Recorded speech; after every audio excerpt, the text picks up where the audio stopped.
What's up? Daily Effect Boxing, Daily Perales back again.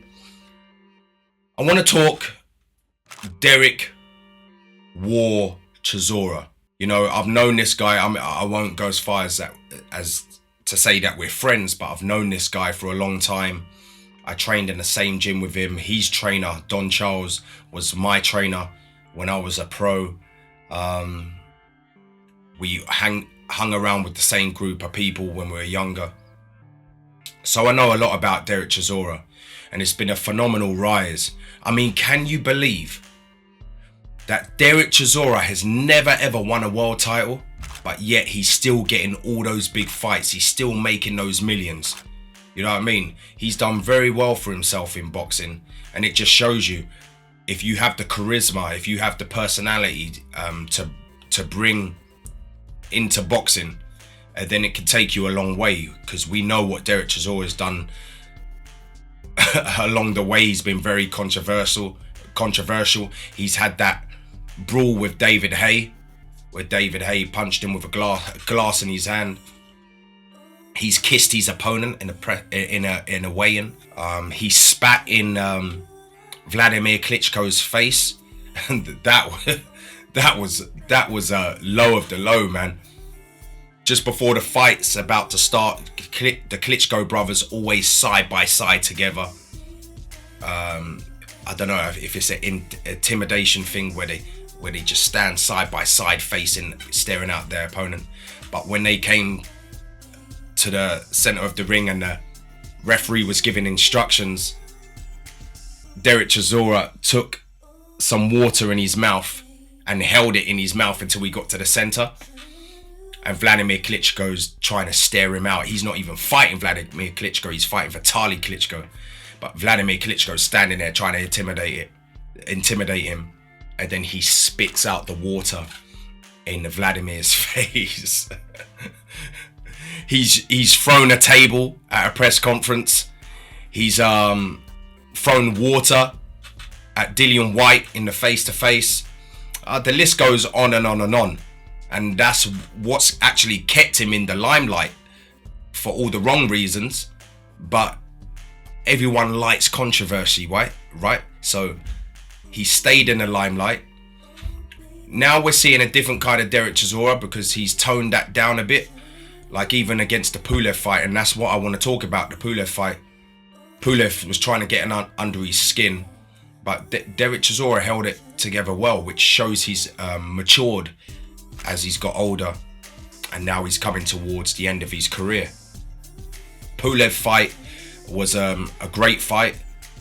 I wasn't surprised with the tactics, because as I said, Don Charles, who was also my pro coach, I know what he's about, and Don Charles has trained Derek Chisora for almost all of his career. He knows, he's like a son to Don Charles. He knows what makes him tick.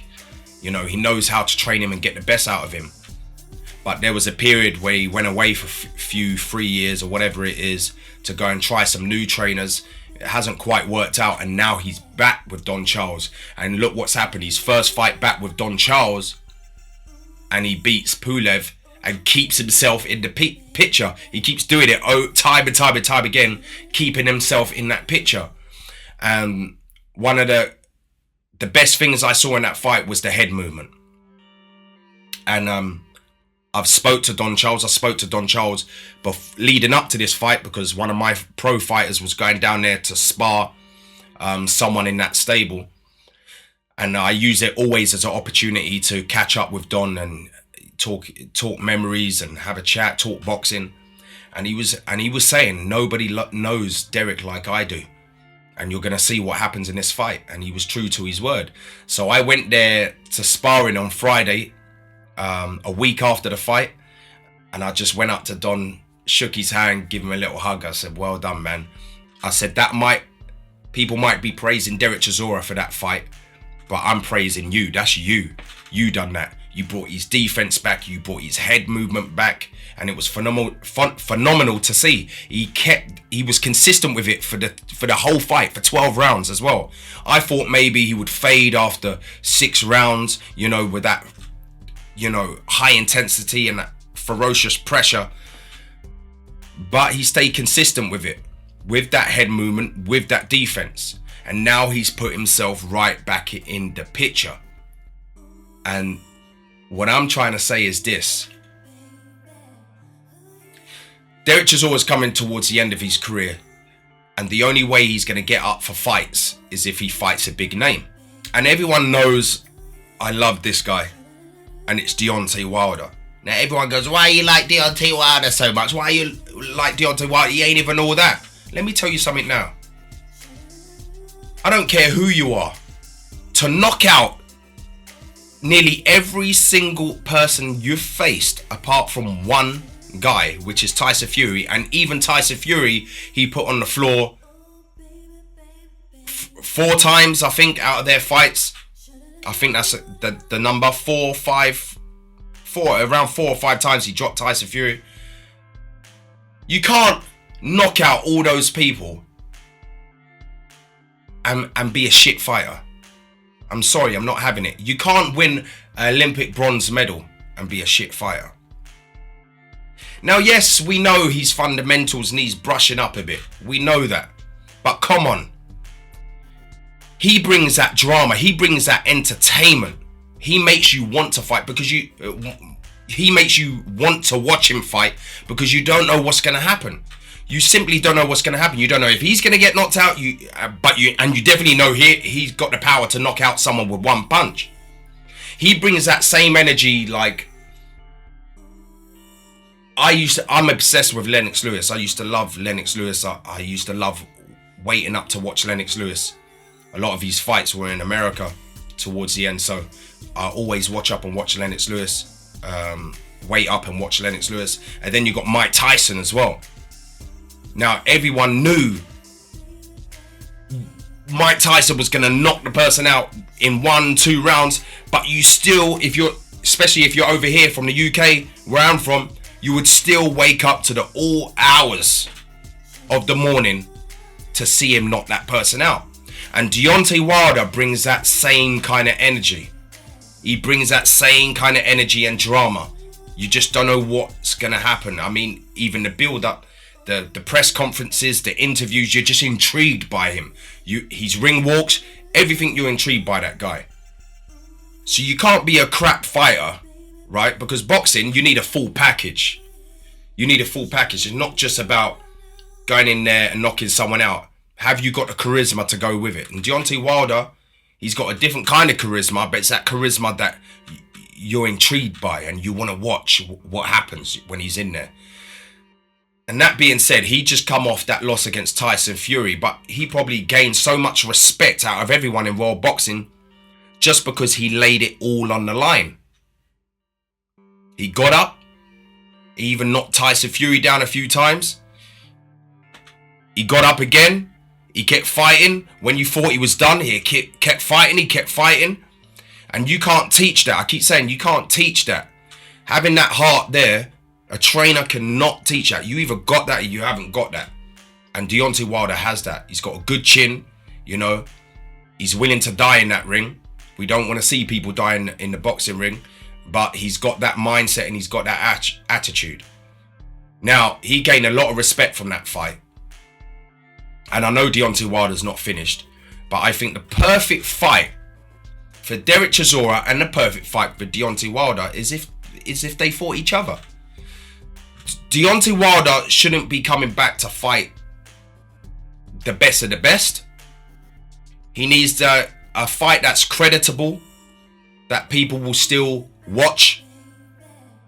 And who better than someone like a Derek Chisora, who's got a massive fan base because of what he brings to the ring. You know, we know what's going to happen with Derek Chisora fights. He's going to give it his all. Like Deontay Wilder, he's going to lay it all on the line. Like Deontay Wilder, he brings that drama, he brings that personality, that charisma. So I think it's a perfect matchup to bring those two together. And you got one that goes to war. He might not be a concussive puncher, but he's got the kind of punching where it's thudding, where you don't want to take those big punches round after round after round when someone's just on you for every round. It's draining, very draining. But then you got Deontay Wilder, who's going to want to prove a point after that loss against Tyson Fury. Get another knockout to add to his show reel. And I think Derek Chisora is the perfect dancing partner to do it. But if Malik Scott can just drill into him those small little details, and they don't have to be big details, because sometimes simplicity is perfection. So I think small details of, you know, how to set up your punches better, because he's got that knockout power. So he doesn't even have to go looking for that power. Just set it up, but be intelligent with the setups. Be intelligent with the feints.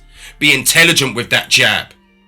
Be intelligent with that footwork. And that footwork don't have to be too much. Deontay Wilder don't have to dance around the ring, left, right, and center. All he has to do is just creep back, creep back, creep back. Let Derek Chisora come towards him, creep back, pat, jab, feint, back jab, jab to the body. Boom, right hand comes there. Doesn't even have to be a hard right hand at that stage. Early on, he just keeps jabbing, he keeps touching, he keeps feinting, he keeps jabbing to the body, wearing Derek Chisora down. He keeps getting Derek Chisora to come forward. He'll throw shots at this range. If Derek Chisora does happen to close the range, and then he ties him up. Just like one of my favorite heavyweights of all time, Lennox Lewis. Lennox Lewis was the master at holding people on the inside and shutting down their whole offense just by just holding them just for that 5 seconds, 10 seconds. And if you watch the way Lennox Lewis does it, it's not just any kind of hold. He knows how to do it down to perfection. He's mastered that. And Deontay Wilder can adapt those kind of tactics. You know, if you're talking about a blueprint, then look at Lennox Lewis. They're the kind of things I'm talking about. When you talk about small details, they're the kind of details I'm looking for from Deontay Wilder. Malik Scott is his coach now, as I said. So he's the best man for the job to bring that out of him if he can listen at this stage of his career. Because as I said, he's used to knocking people out. But that last loss to Tyson Fury might have been a blessing in disguise. Because his profile has gone through the roof. Everyone knew who he was before, but now it's gone through the roof just because of the respect that he's gained from going war and laying it all on the line against Tyson Fury. You know, Tyson Fury. Wait, you tell me when has Tyson Fury been in fights like that? You know what I mean? Tyson Fury is the world's best, but he hasn't been in fights like that. He hasn't been dropped like that. You know what I mean? So fair play to Deontay Wilder. So I think that's the perfect fight. Deontay Wilder versus Derek Chisora at this stage. You could chuck in Dillian Whyte if Deontay Wilder wanted a comeback fight, but I think Derek Chisora against Deontay Wilder is the perfect matchup. I personally think Deontay Wilder will win. He's one of my favourite heavyweights. He's one of your favourite heavyweights? Yes, he is one of my favourite heavyweights based on what I said. The drama, the excitement, the entertainment, the knockout power. Nobody wants to see someone dancing around for 12 rounds in a heavyweight division. They want to see intelligence. They want to see a jab. They want to see smart setups. And then they want to see freaking knockouts. You know what I mean? No one watches heavyweights to bloody see someone prance around the ring for 12 rounds doing nothing. Come on, man. That's not heavyweight boxing. And that's what Deontay Wilder brings to the table. Deontay Wilder can't fight Usyk. He can't fight Joshua because them two have tied up. So the next one is Derek Chisora. Derek Chisora has just beat Pulev. So I think he deserves another big fight. And Deontay Wilder needs someone creditable with a big fan base, which Derek Chisora has, and a winnable fight, which I think it is a winnable fight for Deontay Wilder, providing he keeps it intelligent, providing he keeps it simple, and providing he doesn't get caught up in a brawl with Derek Chisora, because that's what Derek Chisora is going to want. And now he's with Don Charles, he's got that head movement down. He could cause problems as well early on for Deontay Wilder. So it's a very intriguing fight. I'm looking forward to that fight getting announced. And until next time, see you later, everyone.